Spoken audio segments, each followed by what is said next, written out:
اللہ تعالیٰ نے قرآن مجید میں ارشاد فرمایا کہ الْأَخِلَّاءُ يَوْمَئِذٍ بَعْضُهُمْ لِبَعْضٍ عَدُوٌّ إِلَّا الْمُتَّقِينَ۔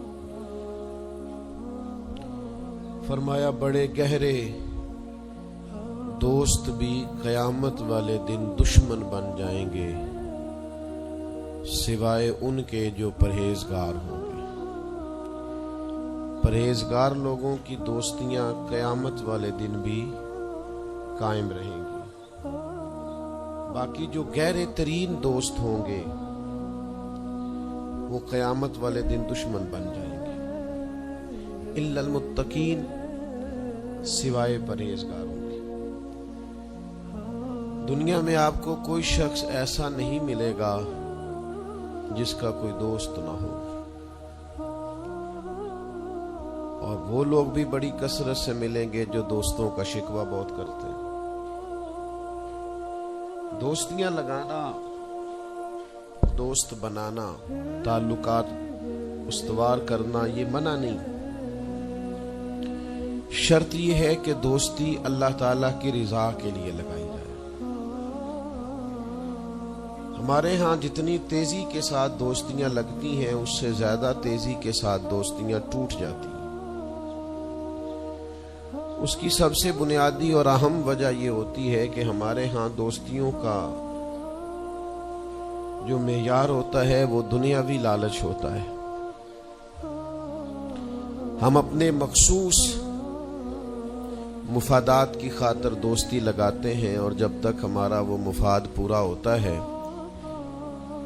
تب تک تو ہم اس دوستی کو قائم رکھتے ہیں، اور جہاں ہم محسوس کرتے ہیں کہ اب یہ مفاد پورا نہیں ہو رہا وہاں ہم شکوہ، شکایتیں، اعتراضات شروع کر دیتے ہیں، اور اس کا نتیجہ یہ نکلتا ہے کہ بڑی محبت سے شروع ہونے والی دوستی بھی بڑی تیزی سے ٹوٹ جاتی۔ تو میرے بھائیوں یاد رکھیے گا کہ دوستی اور تعلق قائم رکھنے کے لیے سب سے اہم اور سب سے بنیادی ضرورت یہ ہے کہ دوستی محض اللہ کی رضا کے لیے لگائی جائے۔ اللہ کے پیارے حبیب صلی اللہ تعالی علیہ وسلم بیان فرماتے ہیں، حضور فرماتے ہیں قیامت والے دن اللہ کی بارگاہ سے یہ اعلان ہوگا کہ کہاں ہیں وہ لوگ جو میری رضا کے لیے آپس میں محبت کیا کرتے تھے۔ رب فرمائے گا جب آج میرے عرش کے سائے کے علاوہ کوئی سایہ نہیں ہے تو میں انہیں اپنے عرش کا سایہ عطا کروں گا، کیونکہ وہ میری رضا کے لیے آپس میں دوستی کرتے، میری رضا کے لیے انہوں نے آپس میں محبت کی۔ تو دوستی کا سب سے پہلے تو یہ سٹیٹس بنائیں کہ اس کے اندر محض اللہ کی مرضی، اللہ کی رضا، اللہ کی رضا کے لیے ایک دوسرے سے پیار، منفعت نہ ہو اس کے اندر کوئی بھی، دنیاوی لالچ کوئی بھی نہ ہو، ہرس نہ ہو، ہوس نہ ہو، طمع نہ ہو، ذاتی مفادات نہ ہو۔ جب ان سے بالاتر ہو کر لوگ دوستیاں لگاتے ہیں تو وہ دوستیاں قائم رہتی ہیں۔ اللہ کے پیارے محبوب صلی اللہ تعالی علیہ وسلم نے فرمایا قیامت والے دن کچھ لوگ ایسے ہوں گے جن پر انبیاء اور اولیاء رشک کریں گے، ان کے چہرے چودھویں رات کی طرح چمک رہے ہوں گے، انہیں نور کے ممبروں پہ بٹھایا جائے گا۔ یا رسول اللہ اتنی فضیلت ان لوگوں کو حاصل ہے، یہ کون لوگ ہیں؟ تو حضور فرماتے ہیں یہ وہ لوگ تھے جو جس سے بھی دوستی لگاتے تھے، پیار کرتے تھے، محض اللہ کی رضا کے لیے کرتے تھے۔ تو اللہ تعالیٰ صبح قیامت انہیں اعزازات سے نوازے گا، شرف سے نوازے گا، فضیلت سے نوازے گا۔ دوسری بات یہ ہے کہ دوستی کب قائم رہتی ہے؟ دوستی تب قائم رہتی ہے جب ہم نہ دوستوں سے زیادہ امیدیں نہ لگائیں، انسانوں کو انسان ہی سمجھیں، ان سے بہت لمبی اور وسیع امیدیں لگا لینا اور بڑے وسیع مطالبات کرنا اور بڑی لمبی چوڑے تقاضے دوستوں سے کرنا۔ میں اکثر دوستوں کی خدمت میں یہ گزارش کیا کرتا ہوں کہ اپنے دوستوں سے کوئی مطالبہ کر کے انہیں آزمائش میں نہ ڈالو۔ تم نے اپنے ہی دوست کو لا کر پل صراط پہ کھڑا کر دیا ہے، بیچارہ اس طرف جائے کہ اس طرف جائے۔ ان سے کوئی ایسا مطالبہ کرنا جو ان کی پہنچ سے باہر ہو، ان کی حیثیت سے بڑھ کر ہو، ان کی طاقت سے زیادہ ہو تو اس کا مطلب یہ ہے کہ آپ نے اپنی دوستی کو خود آزمائش میں ڈال دیا. آپ اتنے لمبے چوڑے تقاضے نہ کریں, آپ محدود سا لوگوں کے ساتھ تعلق بنائیں. وہ جی میں اس کے اتنا کام آیا ہوں تو اب اس کو اس سے ڈبل آنا چاہیے. تو آپ نے دوستی کی نہیں, آپ نے تو تجارت کی. اگر آپ کی محبت ہوتی تو پھر تو آپ کا انداز اور ہوتا. جب تیرا حکم ملا ترک محبت کر دی, دل مگر اس قدر تڑپا کہ قیامت کر دی. تو یاد رکھیے گا کہ آپ حکم جب آ گیا, جب آپ محسوس کریں تو اس وقت پھر آپ اس چیز کو سمجھ جائیں. تو دوستیوں کو کبھی بھی آپ کٹہرے میں کھڑا نہ کریں, تعلقات کو کبھی بھی آزمائش کی بھیٹ نہ چڑھائیں. اس طرح کا ماحول نہ بنائیں جس میں آزمائش پیدا ہو, جس میں تکلیف بڑھ جائے, جس میں کرب کا احساس سامنے والے کو ستائے. کوشش کریں گنجائش رہے ماحول کے اندر, آسانی رہے, وسعت رہے. تیسری بات یہ ہے کہ اگر آپ محسوس کرتے ہیں کہ دوستی کو چلانا ہے تو پھر صرف اسی چیز کو نہ یاد رکھیں جو چیز آپ کو آج میسر آ رہی ہے اور آج آپ کو انکار ہو رہا ہے. اس سے پہلے جو دوستوں نے بڑی وفائیں کی ہیں وہ بھی تو یاد رکھے نا. ہمارا یہ ماحول ہوتا ہے کسی بندے نے 99 دفعہ نیکی کی ہے, ایک دفعہ انکار کیا ہے, تو ہمیں ایک دفعہ کا انکار تو یاد رہتا ہے لیکن 99 نیکیاں یاد نہیں رہتی. یہ بہت بڑی زیادتی ہے. آپ کو اگر اتنی لمبی چوڑی اس کی نیکیاں فراموش کرنے میں 1 منٹ نہیں لگا تو پھر آپ نے دوستی کس مقصد کے لیے لگائی تھی؟ آپ اس کو سمجھیں, اس کو آپ محسوس کریں. تو میں نے یہ دیکھا ہے زندگی میں کہ لوگ چاہتے ہیں کہ روز ان کا مطالبہ پورا کیا جائے, روز ان کا مطالبہ پورا. ہمارے ایک دوست تھے, بزرگ تھے, تو وہ سلسلہ طریقت کو چلاتے تھے. خانقاہی نظام کو, نظم کو لے کے چلنا مشکل ہوتا ہے. تو ان کے ایک مرید نے شکوہ کیا. اس نے کہا کہ حضرت پہلے آپ بڑا وقت دیتے تھے, اب آپ ٹائم نہیں دیتے. تو فرمانے لگے پہلے میرے بچے 1-2 تھے, اب درجنوں میں ہو گئے. اب وقت بٹ کے ملے گا نا. والد پہلے ایک پر توجہ دیتا ہے, بچے 4 ہو جائیں تو ٹائم تقسیم. بات کی سمجھ آ رہی ہے؟ تو وقت تقسیم ہو کے ملے گا نا جب بچے بڑھ جاتے ہیں. اور فرمانے لگے ابھی تو میرے سمجھ لو 10-15 بچے ہیں, تو جب پوتے نواسے نواسیاں ہو گئے تو یہ اور زیادہ بٹ جائے گا, پھر اس میں اور زیادہ تقسیم کار ہو جائے گی. تو پھر اس طرح کر کے ماحول میں تقسیم ہو جاتی, اور یہ ہوتا ہے. یہ ایک صورت ہے. آپ دیکھیے نا, کبھی ایسا بھی ٹائم تھا حجر اسود پر کہ اس کو ہاتھ لگا کے آپ چوم لیتے تھے, اور ڈھیروں وقت صحابہ اس پر چہرے رکھ کے رویا کرتے تھے. پھر ایسا وقت آیا کہ چھڑی لگا لو بھائی, چھڑی لگا کے پیچھے ہٹ جاؤ. اور اب ایسا ٹائم ہے کہ آپ دور سے استلام کر لیں. اب اگر آپ کہیں کہ مسلمان دیکھو جی حجر اسود کو تو ہاتھ لگانے کا موقع ہی نہیں مل رہا, تو بھئی نبی پاک نے تو فرمایا میں قیامت والے دن کثرت امت پر فخر کروں گا کہ میری امت زیادہ ہے. تو یہ تو تعداد کا بڑھنا, یہ تو کثرت کا ہونا, یہ تو باعث ناز اس کو سرکار نے کہا. اب آپ دائروں میں محدود کرنا چاہتے ہیں, آپ اس طرح کا ماحول بنانا چاہتے ہیں کہ کوئی شخص مقید ہو جائے, وہ اس دائرے سے باہر نہ نکلے, تو یہ تو بات درست نہیں ہے. تو کوشش کرنے کا مقام یہ ہے کہ آپ دوسروں کے لیے بھی گنجائش پیدا کریں, دوسروں کے لیے بھی آسانی کرنے کی کوشش کریں, پھر تعلق برقرار. اور پھر آپ پچھلی نیکیاں بھی تھوڑی یاد رکھیں کہ اس سے پہلے اس نے بڑی نیکی کی, بڑی محبت کی, تو پچھلی نیکیاں بھی دوستوں کی یاد رکھیں. صحیح بخاری سے ایک حوالہ عرض کرتا ہوں. نبی پاک صلی اللہ تعالی علیہ وسلم کا نا ایک راز لیک ہو گیا. حضور مکہ مکرمہ پر حملہ کرنا چاہتے تھے, تو ایک خط لکھ کے دیا گیا ایک عورت کو کہ جا کے پہلے سے آگاہ کر دو مکے والوں کو کہ تم پر حملہ ہونے والا ہے. اس عورت نے وہ خط اپنے بالوں میں چھپایا اور وہ نکل گئی. اللہ تعالیٰ نے محبوب پاک کو اطلاع دی. حضور علیہ الصلوۃ والسلام نے حضرت مولا علی کو 2 صحابہ کے ساتھ بھیجا. فرمایا مقام خاک پر تمہیں ایک بی بی ملے گی, اس کے پاس سے خط ہے جو کفار کی طرف جا رہا ہے, اسے گرفتار کرو, وہ خط لے لو اور واپس آ جاؤ. حضرت مولا علی شیر خدا رضی اللہ تعالیٰ عنہ وہاں پہنچ گئے, اس خاتون کو گرفتار کر لیا, اس کو کہا وہ خط دے. وہ کہنے لگی میرے پاس تو نہیں ہے, کوئی خط نہیں. تو حضرت علی فرمانے لگے چونکہ میرے نبی نے کہا ہے تو خط تیرے پاس ہی ہے.